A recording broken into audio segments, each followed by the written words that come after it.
Hey everyone, my name's Chris and welcome to the Merkent's YouTube channel.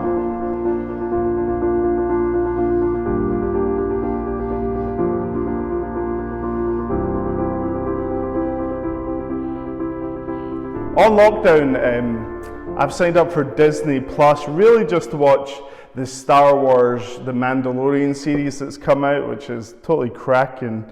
But because I've signed up for this app, the whole of Disney's archive has become available to me, which is probably take a lifetime to watch all their movies plus the shorts. Now, I don't really want to get into the argument here because it is a passionate argument from some fans. What is the best Disney movie ever of all time? I believe it's the OG Lion King, the original, or maybe Tron Legacy. But one movie I've loved watching ever since I was young was the movie Aladdin. Again, the original. I haven't seen the new one yet. But in the story of Aladdin, we have Aladdin, a self-proclaimed street rat who falls in love with the princess of the whole country, right? And how their inequality of status and background separates them to the point that it's only a little magic from the genie that could get the heavenly, that happily ever after we wanted. We get caught up in their trials and their characters as they try and live in this whole new world, right? And in our reading today, we're going to read a lot of ancient practice that we might get confused and bogged down on if we're not careful. But the main thrust of our text today is how Boaz and Ruth are forming a new family, not through some magical intervention, but actually through the grace of God being worked in and through their lives. God has brought them together. He is creating a new family for them, a new world through His grace in their lives. And we could simply break up our text today as a farmer, a foreigner, and a future. And that's what we're going to look at today as we address this text together. Now, Catherine, one of our team, is going to read for us this section. Some of it is tricky and hard to pronounce, so it saves me butchering the names. So Catherine's going to read, and if you want to follow at home, please do. Ruth chapter 4, verses 7 to 22. Now this was the custom in former times in Israel concerning redeeming and exchanging. To confirm a transaction, one drew off his sandal and gave it to the other. And this was the manner of attesting in Israel. So when the Redeemer said to Boaz, "Buy it for yourself," he drew off his sandal. Then Boaz said to the elders and all the people, "You are witnesses this day that I have bought from the hand of Naomi all that belonged to Elimelech, and all that belonged to Chilion and to Mahlon. Also Ruth the Moabite, the widow of Mahlon, I have bought to be my wife, to perpetuate the name of the dead in his inheritance, that the name of the dead may not be cut off from among his brothers, and from the gate of his native place. You are witnesses this day." Then all the people who were at the gate and the elders said, "We are witnesses. May the Lord make the woman who is coming into your house like Rachel and Leah, who together built up the house of Israel. May you act worthily in Ephrathah and be renowned in Bethlehem. And may your house be like the house of Perez, whom Tamar bore to Judah, because of the offspring that the Lord will give you by this young woman." So Boaz took Ruth, and she became his wife. And he went into her, and the Lord gave her conception, and she bore a son. Then the women said to Naomi, "Blessed be the Lord, who has not left you this day without a redeemer, and may his name be renowned in Israel. He shall be to you a restorer of life, and a nourisher of your old age. For your daughter-in-law, who loves you, who is more to you than 7 sons, has given birth to him." Then Naomi took the child and laid him on her lap and became his nurse. and the women of the neighbourhood gave him a name, saying, "A son has been born to Naomi." They named him Obed. He was the father of Jesse, the father of David. Now these are the generations of Perez. Perez fathered Hezron. Hezron fathered Ram. Ram fathered Amminadab. Amminadab fathered Nahshon. Nahshon fathered Salmon. Salmon fathered Boaz. Boaz fathered Obed. Obed fathered Jesse. And Jesse fathered David. Our section that Catherine just read for us opens with a familiar face. It opens with a character known as Boaz. And Boaz in the previous section has gone and called like a town meeting. He's went to the gate of the community and sat down, and the elders have gathered because there was a closer relative to Elimelech, who was Naomi's deceased husband, who had a greater claim on all that was his. So Boaz wants to sort this out. This is basically like for us now, a will being contested in our society. You know, the different family members come before a judge and present their arguments. That's basically what we're having here. Boaz is sitting down and trying to clear up this situation. And we noticed last week that this closer relative didn't want Ruth or Naomi, but did want the land, whereas Boaz wants to redeem these women. In fact, he wants to marry Ruth, take her into his family line. And in verses 7 to 10 that Catherine just read for us, we see that Boaz wins the day, and now he has to sign like the deeds or sign the will to get what was his. But back then they didn't use pen and paper, they used more visible signs. So Boaz takes off his sandal and gives it to the closer redeemer as a sign that this deal is done, that Boaz is free to redeem these women, that Boaz is free to claim the inheritance of Elimelech. And we kind of said this is a great win for him and Ruth, because these two, we could see so clearly that they are meant to be together. And Boaz here in this section in chapter 4 is displaying great loyalty to Ruth and Naomi, to their family line. He wants to redeem all that is theirs.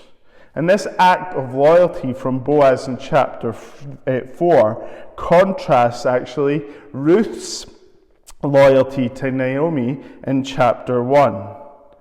Boaz isn't abandoning them. He isn't leaving them to their fate. He is involved. He wants to draw alongside them. And we've seen that great statement from Ruth in chapter 1 of her loyalty when she said, "Do not urge me to leave you or return from following you. For where you go, I will go, and where you lodge, I will lodge. Your people shall be my people, and your God, my God. Where you die, I will die, and where you will be buried. May the Lord do so to me, and more also, if anything but death parts me from you." Ruth's loyalty is clearly displayed in chapter 1 to the reader, and so is Boaz's loyalty, which is totally proven by his actions here, not just his words. He has gone and done what he would say. He is loyal to Ruth and Naomi, and that has clearly impacted the elders and even now the people who have gathered as part of that community, to the point where they bless Boaz in his marriage to Ruth. We can see that in verse 11, when all the people who were at the gate and the elders said, "We are witnesses. May the Lord make the woman who is coming into your house like Rachel and like Leah, who built together up the house of Israel. May they act worthily in Ephrathah and be known in Bethlehem. And may your house be like the house of Perez, whom Tamar bore to Judah, because of the offspring the Lord will give you by this young woman." These words are words of a blessing, but they're also the equivalent of when a minister at a wedding service pronounces that they are man and wife, that language of promise as in being brought together, of covenanting together. This is language that is powerful. And the reference in this blessing to other characters from the Bible reinforce how important this event is. Not only now is Boaz redeeming Ruth and Naomi, but he is marrying Ruth.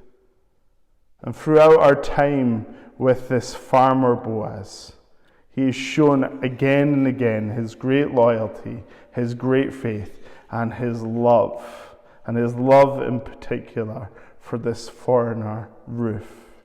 Which moves us on to looking a wee bit at Ruth. The title, A Foreigner, is a bit misleading because here at the events on chapter 4, Ruth no longer is identified as the Moabite, but she is now Ruth, daughter of Naomi, wife of Boaz. She is now a member in the house of Israel. Like the elders proclaimed that blessing, she is now welcomed into that community with open arms. She is accepted. Really, this is amazing because think about it for a second, as we said a few weeks ago, Moabite or Moab was a historical, political rival. Sometimes Israel and Moab warred against each other. Moabite people, you can't really trust them, would be kind of the chat in the community. But now, through faith, and her conviction and her loyalty to Naomi has spoken to the community, and now her marriage to Boaz has solidified her place in that community, to the point where the blessing refers Rachel and Leah. And Leah and Rachel are two very important women in the Old Testament from whom most of the clans of Israel could trace their lineage to. There's a place in town in the Victorian market where you can go and say your last name and they'll trace your family tree normally somewhere back in Scotland, Ireland or Wales, and all those names lead to three historical names, the three sons in Scotland. That's kind of what we have here with this. They're bringing it back to Rachel and Leah. Ruth belongs in this community now. She is a foreigner no longer, spiritually and ethically and in the community sense. She wouldn't be seen as an outsider. Yes, I'm sure it didn't change her twang. She probably still spoke with a Moabite accent. She probably still didn't know all the wee cultural insiders, but from now on she would be identified as Ruth, daughter of Naomi, wife of Boaz. Ruth had walked into Bethlehem in chapter 1 with Naomi, with perceivably nothing and seen as an outsider. Now in chapter 4, we have the complete opposite of that. She is in Israel, full, not empty anymore, belonging, part of the community, not a stranger. Her life has been rebuilt, and she has a clear and defined future. And we can see that she bore a child, a son called Obed. And there's nothing that points to the future more clearly than having children, right? And that's our third point, a future. That we see that children almost are a physical representation of the future of a family. Normally in society today, that's when people get wills drawn up when they start having kids, or they start getting life insurance or open savings accounts, because they start looking beyond themselves. They look to what their child represents. Their child represents the future that they're hoping for, that it would be better for their child than it was for them.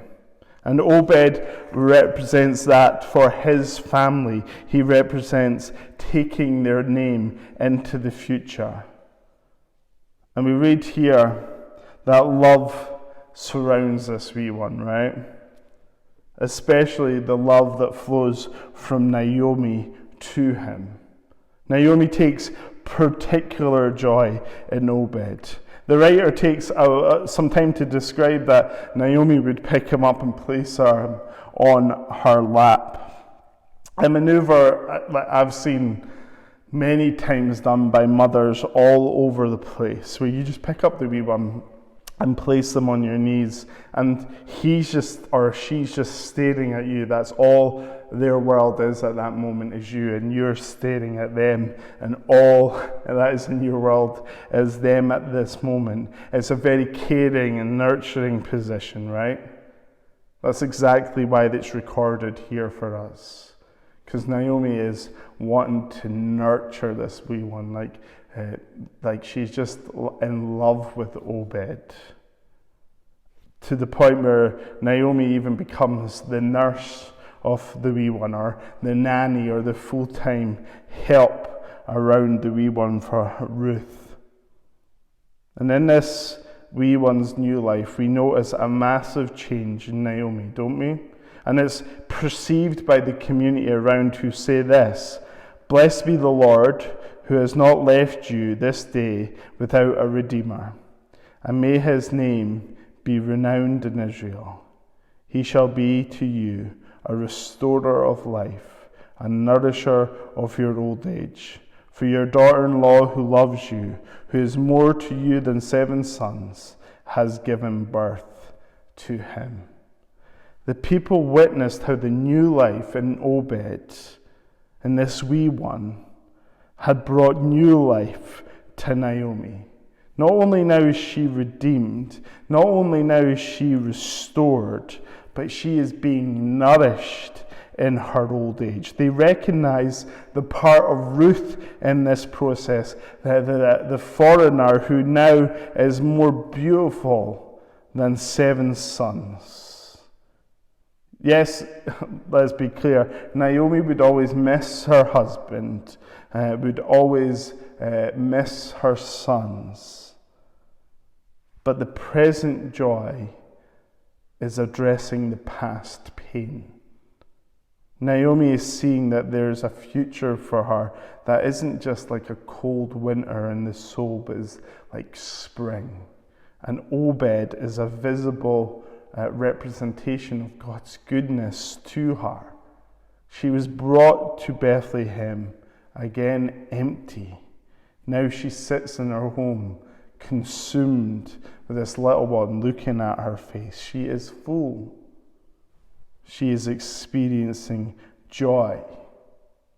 Look at the language in this section, as well as the community say, a son has been born to Naomi.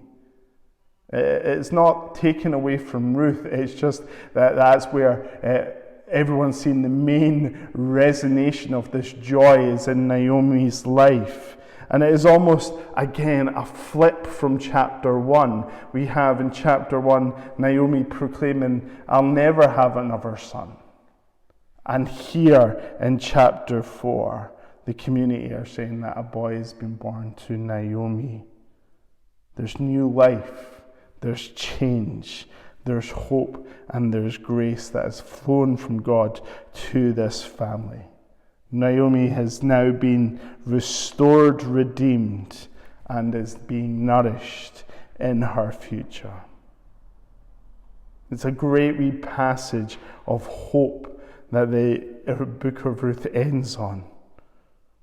And just before we finish today, what does this text, what does this section of the farmer, the foreigner, and the future help us, or does it help us?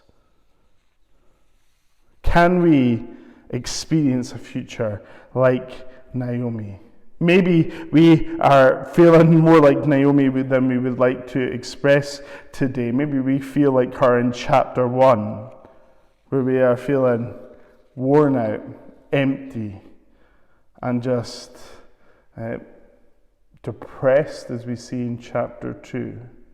And we long to experience what Naomi is experiencing in chapter 4, joy and nourishment.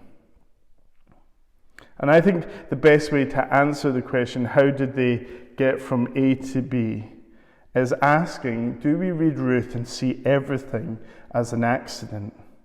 Or do we read this narrative and see the will of another being worked out in the ordinary lives of these characters? Do we read, Ruth marrying Naomi's son as an accident? Do we read that they arrive in Bethlehem at the time of year when it's the barley harvest, one of the only times in Israel where you could glean and get free food? Do we see that as all? That's just a coincidence. Do we think it's a coincidence that Ruth decided to go out and work that morning and just so happened to end up in Boaz's field? Do we think it is by accident that Boaz is one of their redeemers? Do we think it is just a coincidence that Boaz is interested in Ruth, that Ruth catches his eye? Or could it be the will of another working itself out in these pages? Could it be that the hand of God is guiding the farmer and the foreigner and leading them into a greater future? Could it be God is using unlikely people to bring around something wonderful and amazing? Because if we look at the end of this book, the last section that Catherine read for us, we get a short family tree, don't we? And in that, we see that Boaz had his son Obed. Obed had a son called Jesse, and Jesse had a son called David. And this David would become the great king over Israel. He would be the king who changes from the darkness of judges into the lineage of David, which brings hope and good times in the life of Israel. And that all happens because God uses these unlikely two women called Ruth and Naomi, sandwiched right in between. God often uses the unlikely, the forgotten, the weak things of this world for His glory, for His goodness. Think of Moses in the Old Testament, the Moses who, through God's power, separated the sea. This guy could hardly speak. He stuttered. He was nervous of character, yet God chose to use him to speak to power in Pharaoh. God used Ruth, the outsider, the foreigner, the Moabite, to bring about the great Israelite King David. God used a carpenter called Joseph and his young, newly married wife, Mary, to bear Jesus, the Christ, the Emmanuel, God with us. Even Jesus himself didn't grow up in a castle or a temple full of all his needs being met, but grew up in a backwater town called Nazareth. You see, God often uses the ordinary to work out his extraordinary will. But God is interested as well in the overlooked and the lost. He is interested in the hurt, the broken, the emotional needy, the people who we naturally might gravitate away from. God gravitates to. God moved in the life of Ruth and Naomi, two widows in chapter 1 who walked a lonely road to Bethlehem. Who would care about them at that time? What good can come of their lives? Some may say, if you are like a utilitarian. There's not much they have to offer, but yet through them, God raised one of the greatest kings Israel ever knew. Because God cares about them. It's not by accident, this book. It's because of God's will. It's been providentially worked out in the life of his people. And the good news of the gospel here today is God cares about you. You, me, people like us. Broken, lost, needy. These things do not repulse God from us, but actually they draw us to God and God to us. We are not overlooked or lost to him.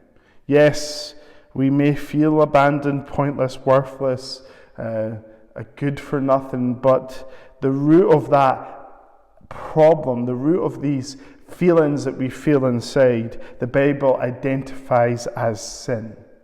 Because the Bible is quite clear on one hand that you are made in the image of God. You are made in his image. You have dignity and sanctity. But what sin does is erodes that and says, no, you don't. You are worthless, pointless. Look how much you have messed up in your life. Look how ugly your life is. Look how lonely you are. And what sin often does is tries to isolate us in our own wee view of our world.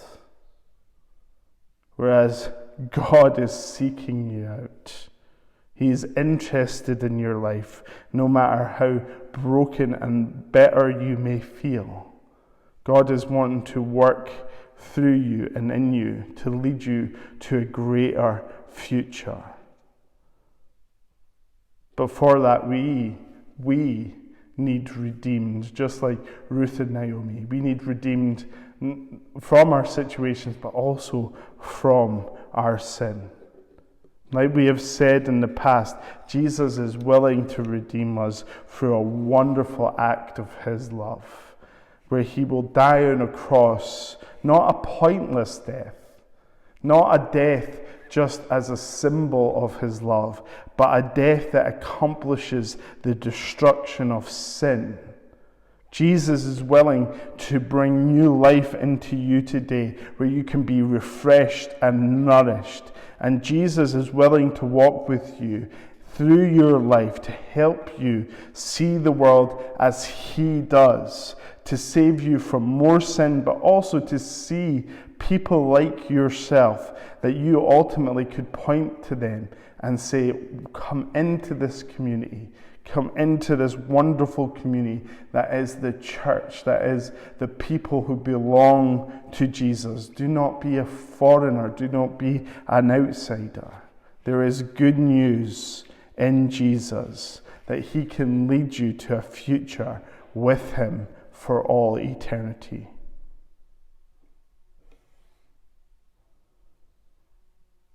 That is, to finish, the whole new world that we want to be. To quote some lines from Aladdin, we want to experience this whole new world, and it can only be felt and experienced through Jesus.